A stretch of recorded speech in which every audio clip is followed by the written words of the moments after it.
বন্ধুরা, আজ আমরা দেখব প্রকৃতির বুক থেকে তুলে আনা উপাদান দিয়ে তৈরি পৃথিবীর অন্যতম সূক্ষ্ম শিল্প সুঝৌ এমব্রয়ডারি, যে শিল্পের প্রতিটি সুতোয় মিশে আছে হাজার বছরের ঐতিহ্য।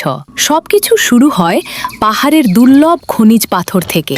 নীলকান্ত মণি আর ম্যালাকাইটের মতো পাথরগুলোকে হামান দিস্তায় গুঁড়ো করে তৈরি করা হয় একদম খাঁটি প্রাকৃতিক রং। কোনো কেমিক্যাল নয়, বরং প্রকৃতির আসল উজ্জ্বলতা মিশিয়ে দেওয়া হয় এই রঙে। এরপর প্রয়োজন আসল রেশম। তুত পাতা খেয়ে বড় হওয়া রেশম পোকার গুটি থেকে গরম পানির সাহায্যে বের করে আনা হয় চিকন সব রেশম সুতা। এরপর সেই সুতাগুলোকে আমাদের তৈরি করা প্রাকৃতিক রঙে রাঙিয়ে রোদে শুকিয়ে নেওয়া হয়। এখন পালা ক্যানভাস বা ফ্রেম সেট করার। মিহি রেশমি কাপড়টিকে একটি কাঠের ফ্রেমে খুব শক্তভাবে টান টান করে আটকানো হয়। সামান্যতম ঢিল থাকলে কিন্তু এই সূক্ষ্ম কাজ করা অসম্ভব। এরপর পেন্সিল দিয়ে কাপড়ের ওপর ফুটিয়ে তোলা হয় নিখুঁত নকশা। এই শিল্পের আসল জাদু হলো এর সুতো।